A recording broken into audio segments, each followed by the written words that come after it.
You might need a small group today. That's okay. Good morning. How's your life? Yeah, what about you? Doing okay? All right. So, pretty bright sunny day out there today, right? Okay. So, on your way here, whoever drove you here, did they wear sunglasses? Maybe, maybe not. Have you ever seen people wear sunglasses? Yeah. Why do they do that? It's bright. Yeah. And so, think about some times where you have needed light to do something. I'll get us started. Have you ever been to the dentist? You know, they pull that big light right over. Why do they need that bright light? Yeah, they gotta see what they're doing, right? And see your cute little white teeth, right? So, what are some other situations where you need light?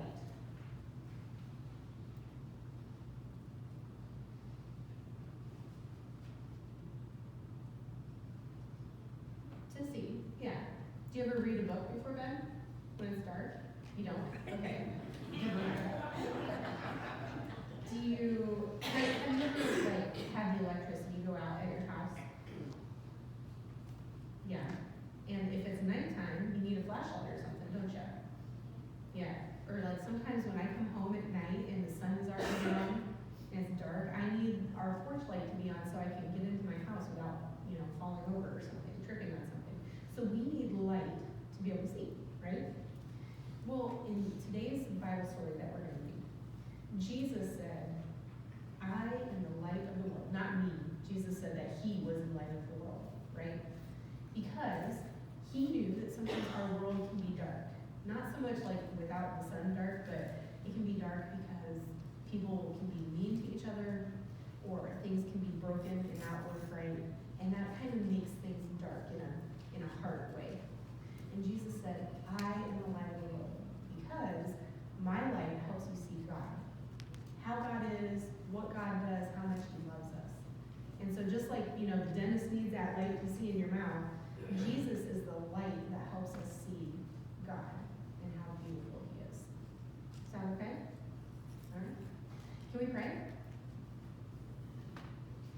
God, on this beautiful sunny morning, we remember that you sent Jesus to be the light of the world. I pray that you would help us see that light so that we can see how good you are and how beautiful you are and how much you love us. Help us to carry the light of Jesus wherever we go so we can be little flashlights, little glow sticks that light up the world with Jesus' light. God, we pray in the name of Jesus. Amen. Want a snack? Okay.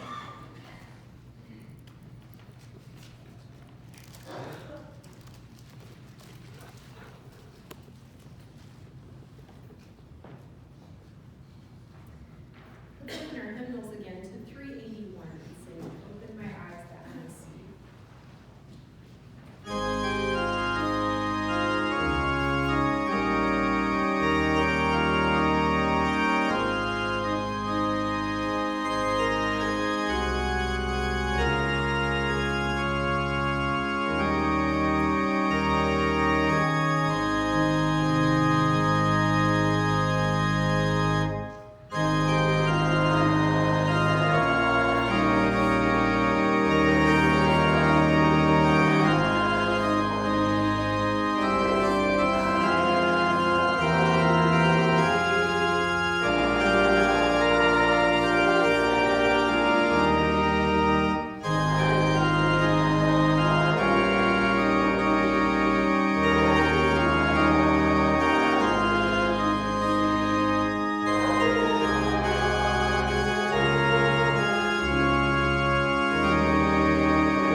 scripture lesson for today is taken from 1 Samuel, chapter 16, verses 1 through 13, and you'll find that on page 257 if you wish to follow along.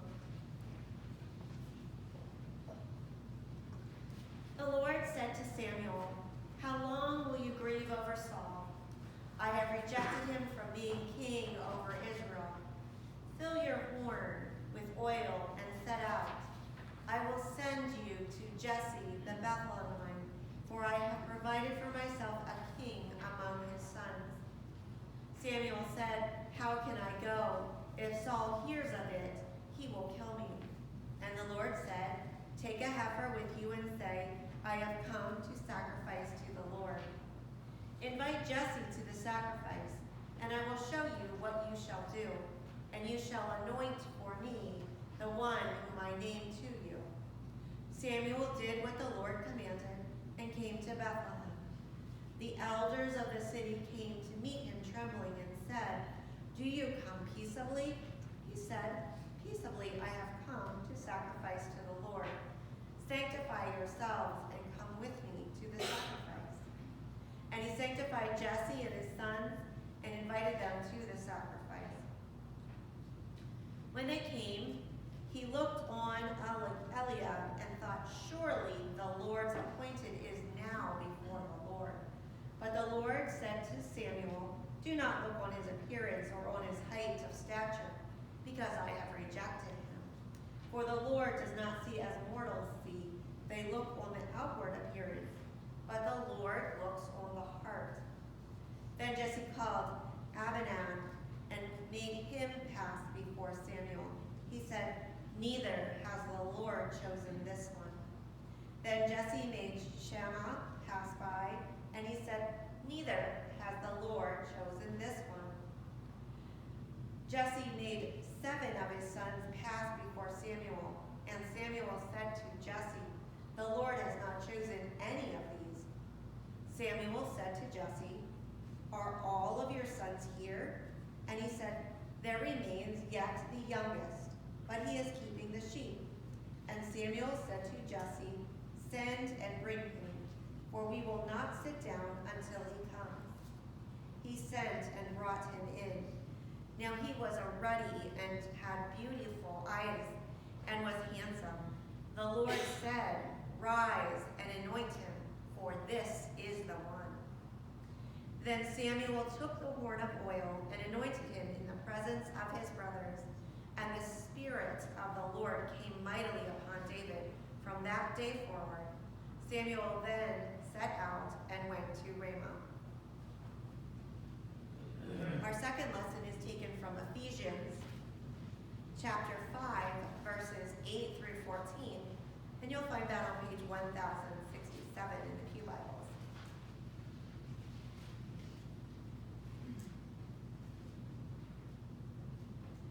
For once you were in darkness, but now in the Lord you are light.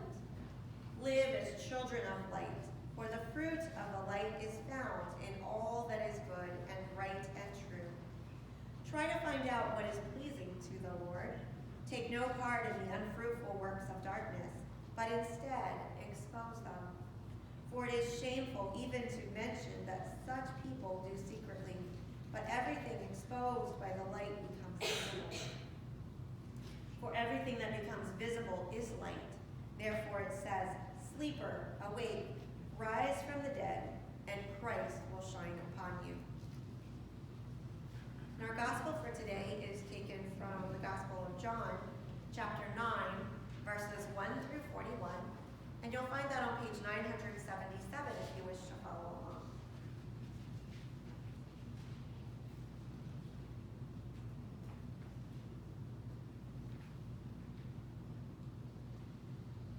As he walked along, he saw a man blind from birth.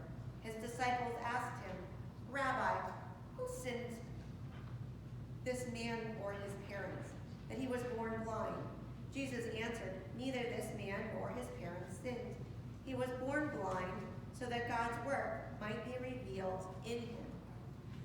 We must work the works of him who sent me while it is day. Night is coming, and when no one can work. As long I am in the world, I am the light of the world." When he said this, he spat on the ground and made mud with the saliva and spread the mud on the man's eyes, saying to him, "Go, wash in the pool of Siloam," which means sent. Then he went and he washed and he came back able to see. The neighbors and those who had seen him before as a beggar began to ask, "Is this not the man who used to sit and beg?" Some were saying, "It is he," and others were saying, "No, but it is someone like him." He kept saying, "I am the man." But they kept asking him, "Then how were your eyes opened?" And he answered, "The man called Jesus made mud, spread it on my eyes, and said to me, 'Go to Siloam and wash.' Then I went and I washed, and I received my sight." They said to him, "Where is he?" He said, "I do not know." They brought to the Pharisees the man who had formerly been blind. Now it was the Sabbath day when Jesus made the mud and opened his eyes. Then the Pharisees began to ask him how he had received his sight. And he said to them, "He put mud on my eyes, and then I washed, and now I see." Some of the Pharisees said, "This man is not from God, for he does not observe the Sabbath." But others said, "How can a man who is a sinner perform such signs?" And they were divided. So they said again to the blind man, "What do you say about him?" "It was your eyes he opened," he said. "He is a prophet." Then Jews did not believe that he had been blind and had received his sight until they called the parents of the man who had received his sight and asked them, "Is this your son who you say was born blind? Who then does he not see?" His parents answered, "We know that this is our son, and that he was born blind. But we do not know how it is that he now sees, nor do we know who opened his eyes. Ask him. He is of age. He will speak for himself." His parents said this because they were afraid of the Jews, for the Jews had already agreed that anyone who confessed Jesus to be the Messiah would be put out of the synagogue. Therefore his parents said, "He is of age. Ask him." So for the second time they called the man who had been blind, and they said to him, "Give glory to God. We know that this man is a sinner." He answered, "I do not know whether he is a sinner. One thing I do know, that though I was blind, now I see." And they said to him, "What did he say to you? How did he open your eyes?" He answered them, "I have told you already, and you would not listen. Why do you want to hear it again? Do you also want to become his disciples?" Then they reviled him and saying, "You are his disciple, but we are disciples of Moses. We know that God has spoken to Moses, but as for this man, we do not know where he comes from." The man answered, "Here is an astonishing thing. You do not know where he comes from, and yet he opened my eyes. We know that God does not listen to sinners, but he does listen to the one who worships him and obeys his will. Never since the world began has it been heard that anyone opened the eyes of a person born blind. If this man were not from God, he could do nothing." They answered him, "You were born entirely in sins, and they are trying to teach us."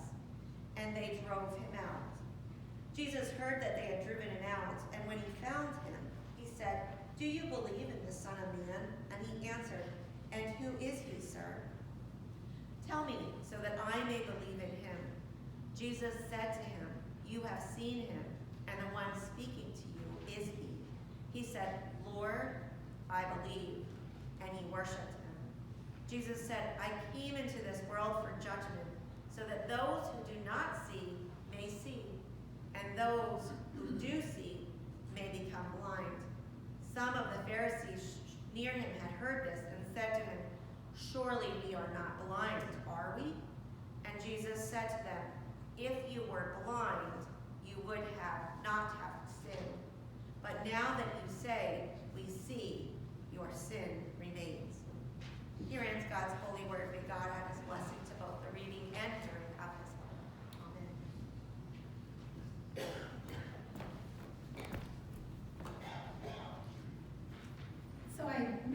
it just briefly with the kids a few minutes ago, but think about sunglasses for a minute, right? Maybe you wore them on the way here. It's a beautiful, bright, sunny day. And so we know that sunglasses work by filtering out either different kinds of light or just different amounts of light, right? That's the whole point of wearing them. And they change how we see things.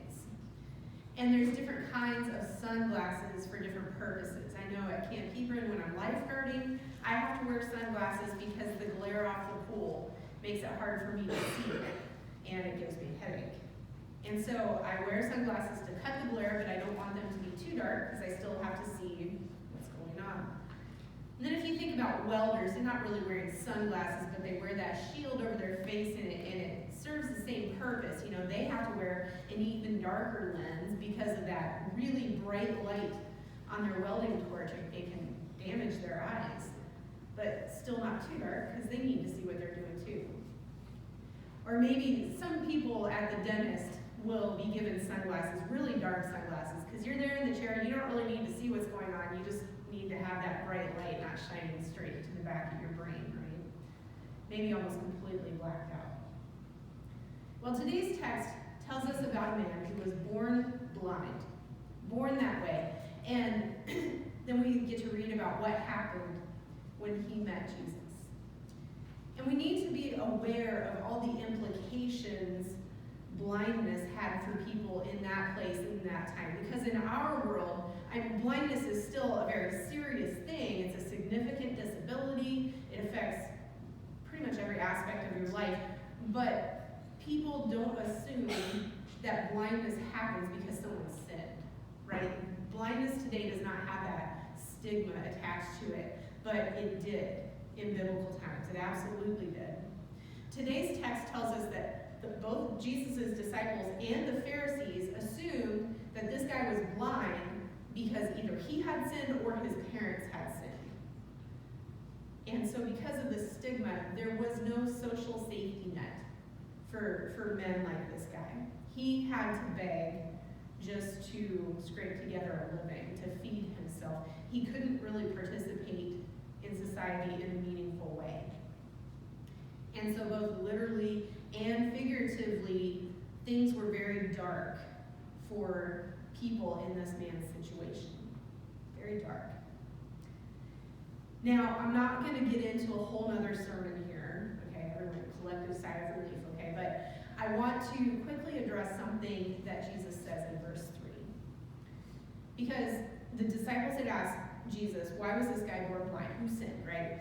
And the English translation of Jesus' response says that the man was born blind so that the works of God could be displayed in him. And so we are tempted to draw the conclusion that God sometimes inflicts pain on people just to glorify himself.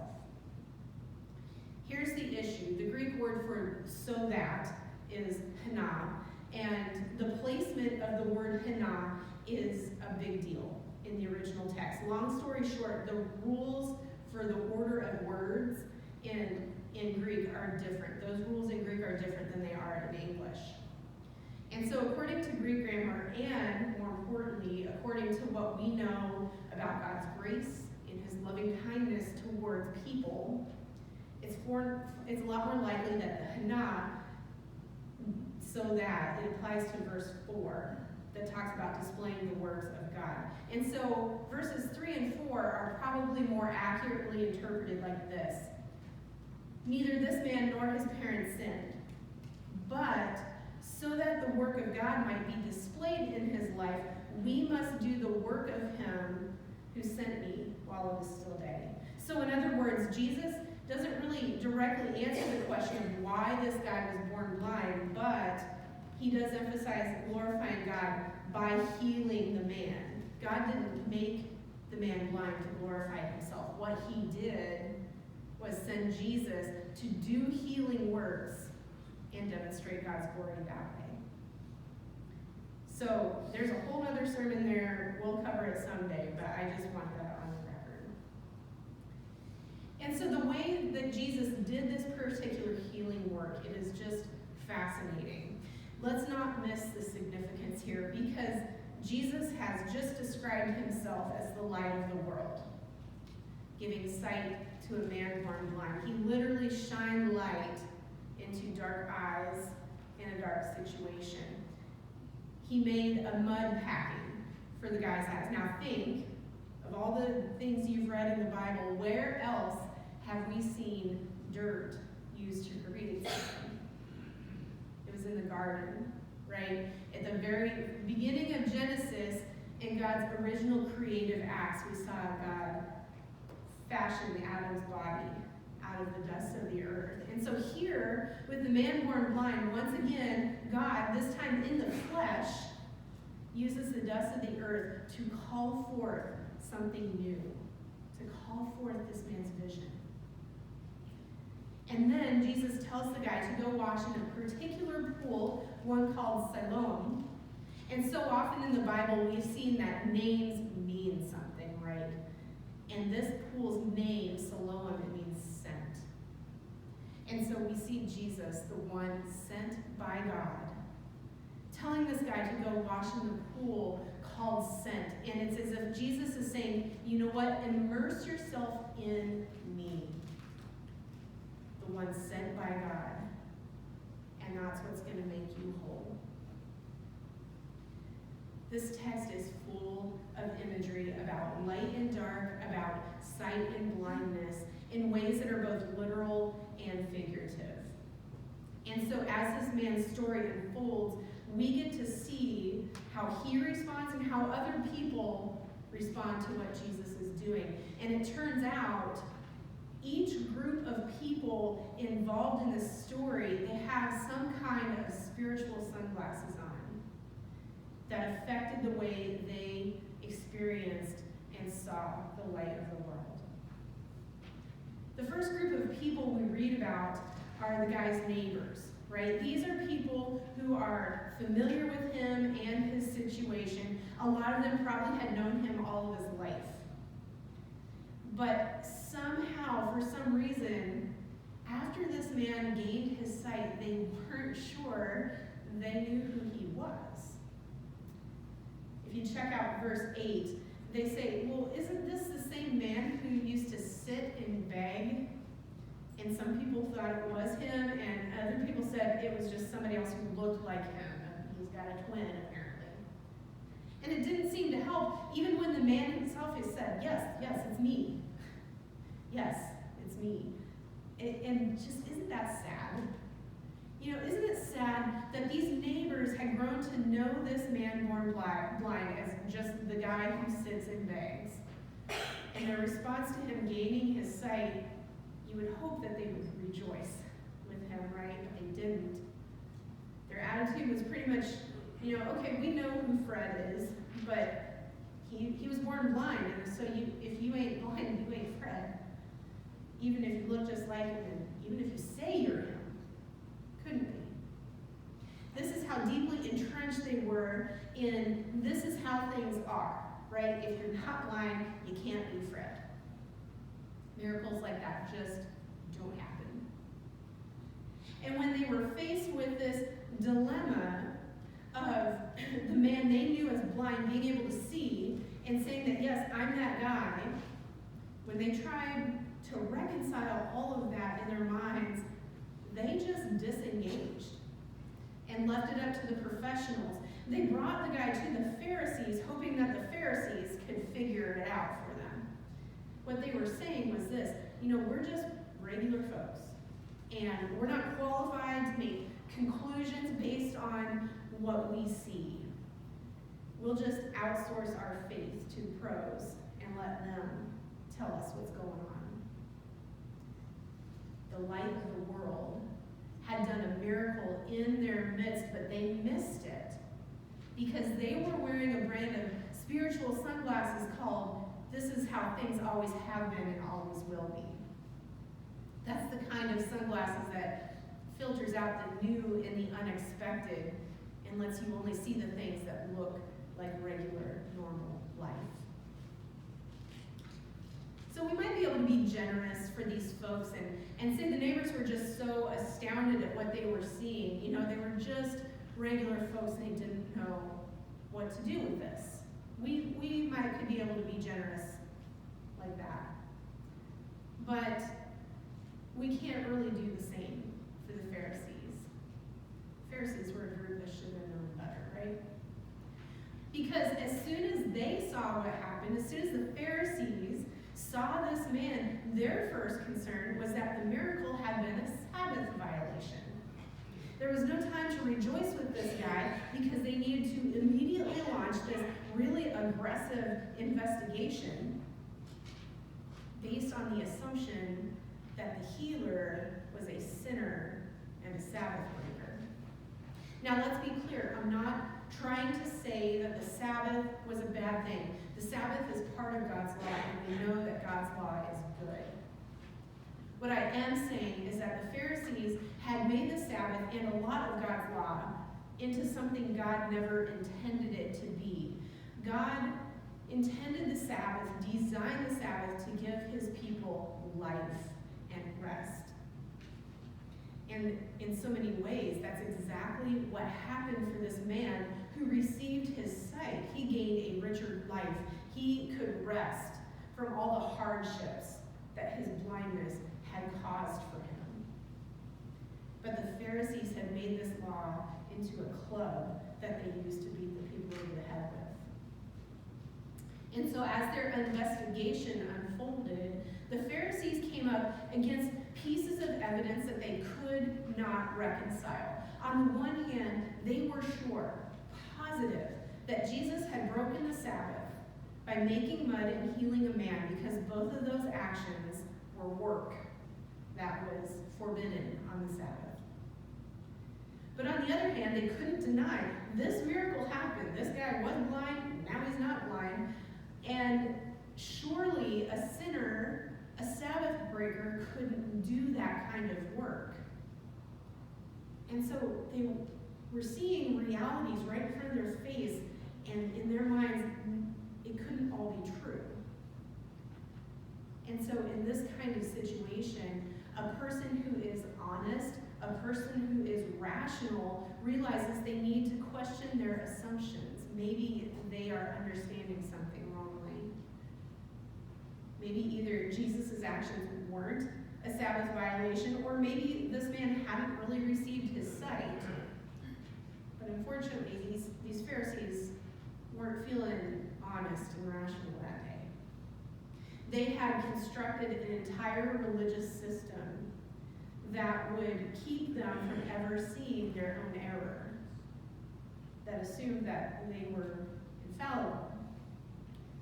Because when the evidence went against them, what did they do? They kicked the man out of the synagogue. This was the Bible Times version of what we today call cancel culture. The man born blind challenged their assumptions, and so they canceled him. Just like the man's neighbors, these Pharisees were blind to the light of the world working among them, because they were wearing "this isn't how God works" brand spiritual sunglasses. This is the kind of sunglasses that filters out anything that doesn't support their own beliefs and their own assumptions. And they are very effective. And so after the Pharisees interrogated the man the first time, they didn't hear what they wanted to hear, and so they checked in with the man's parents. They summoned the parents to appear, and they said, "This is your son, right? He was born blind, is that correct? Tell us then, how is it that he can see today?" And as you read it, you find yourself hoping that mom and dad are going to stand up for this guy, right? Jump to his defense, but they don't. They punt big time. They say, "Yes, he's our son. Yes, he was born blind, but he's an adult. He can speak for himself. Ask him, because we don't know." They knew that if these Pharisees detected any hint of sympathy or support for Jesus, they would get kicked out of the synagogue. Maybe for a limited time, maybe permanently, we're not sure. But either way, being kicked out of the synagogue was a really big deal, because it basically cut you off from public life. It was just like solitary confinement, just not in prison. And so when to choose between telling the truth to support their son or to protect their own interests, they decided not to take the risk.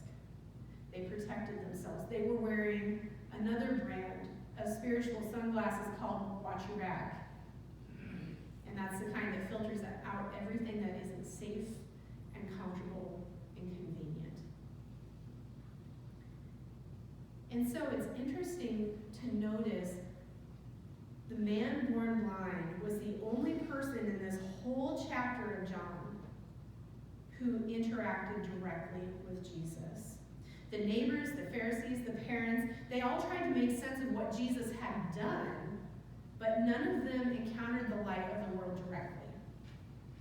Just like the man born blind, and ironically, he was the one living in the most complete darkness. Literally, he could not see his hand in front of his face, but he's the one who saw the light of the world. And his reaction couldn't have been more different than all those other people that we've talked about. Because over and over again, people would ask him, what happened? Who healed you? How did he do it? He got asked that just hounded him with this question. And every time he kept it simple. He just stuck to the facts. He said, I was blind. Jesus made some mud, sent me to wash, and now I can see. Just the facts. Basically, he's saying, I don't know how, but this definitely happened. And did you notice how this healed man, he grew as his story unfolded? He grew in his understanding of who Jesus is. In verse 11, he said that his healer was a man named Jesus. In verse 18, when he was asked again about his healing, the man called Jesus a prophet. And this doesn't necessarily mean Messiah, but he was starting to recognize Jesus is definitely somebody who is close to God, who has been given miracle-working power from God. In verse 27, the man describes Jesus as someone who has disciples, which means he understands Jesus as a teacher, a rabbi. And then in 33, after the Pharisees just keep hounding him over and over, finally the man says, Jesus is from God. Every time he makes a statement on who Jesus is, he is closer and closer to the fullness of who Jesus is. And finally, at the end of the story, when Jesus identifies himself and says, I am the Son of Man, the healed man believes and he worships. He nailed it. Because our only appropriate response to the light of the world is worship. And that is what he did. The healed man is the only person in the story to grow and to change. The neighbors, Pharisees, his parents, all of them stayed stuck in their perspectives on Jesus because they believed what they were seeing through their spiritual sunglasses. The healed man is the only one in this whole story, other than Jesus, who wasn't wearing any spiritual sunglasses. He looked directly at Jesus, unfiltered. Now, if you do that with the sun in the sky, we all know better, right? Don't stare directly at the sun. You're going to hurt your eyes. You could go blind if you did it long enough. But when you look straight into the sun, S-O-N, Son of God, the light of the world, your vision actually becomes more clear. You don't damage your eyes. You don't damage yourself at all. You receive healing and wholeness when you gaze upon the Son of God. You can see who God is and what he's doing in your life and what he's doing in the world the more you look at the light of the world. And this is what our healed man did. He just followed where the light was shining. And it got brighter the more he followed, and he could see more and more clearly. Everybody else in the story, they failed to grow or change except this guy. And it was because he did not have any spiritual sunglasses on. And so if you imagine yourself inside of this story, what person or what group would you most identify with? Do you identify with the neighbors? Would you fall in line with the Pharisees, or maybe the guy's parents? Would you resonate most with the healed man? Or maybe there's a whole other description. You're a whole different character here. But every group in this story was wrestling with some kind of question. For the neighbors, the question that they were wrestling with is, does God really do miracles? For the Pharisees, it was, does God really work this kind of miracle in this way? And for the parents, their dilemma was, is God's miraculous work worth risking everything? I wonder, how many of us are facing a dilemma? How many of us are wrestling with a spiritual question in the back of our minds? Maybe it's about who Jesus is, or what he has really done or is doing or will do in us. Maybe we wonder if the rewards of discipleship are worth the cost. And maybe we worry quietly, and of course just to ourselves, that the good news of Jesus Christ is just too good to be true. Maybe we disengage like the neighbors did and leave the heavy lifting to the religious professionals so we can take care of real life day in and day out. Or maybe we're so entrenched in our own beliefs in how things always have been, we just can't make sense of it when God does something new and unexpected in our midst. Friends, I want you to know today that we serve a God who is powerful, he is loving, and he is wise. He is living and active in our world today. Jesus was the light of the world some 2,000 years ago when he was talking to a guy who was born blind. And he's the light of the world today too. And so do we have eyes that see? Or are we wearing spiritual sunglasses that filter out some of the beauty and majesty of our King? Jesus simply must be the primary reference point for understanding the things of God, not our own expectations like the neighbors, not our own traditions like the Pharisees, and certainly not self-interest and fear like the man's parents. That's not how we understand the things of God. We understand the things of God through Jesus, the light of the world. Because his light is one that brings healing and wholeness. He is the good shepherd who gives us everything we need. He beds us down in green pastures. He leads us beside still waters. He refreshes our soul. He is the one who calls out to us sleepers, wake up, rise up from the dead, so I can shine my light on you. That's who Jesus is. And so my prayer for each of us, and for us together as the body of Christ, is that we would go to God earnestly in prayer. Let's ask him to show us if we are wearing spiritual sunglasses. Anything we're doing to obscure our view of the light of the world, because it is dazzling, and it is beautiful, and it is life. May God make us like the man born blind. Give us humble hearts to receive, eyes to see, and mouths to proclaim that he is the light and he is altogether good. Amen. Deacons, could you come forward?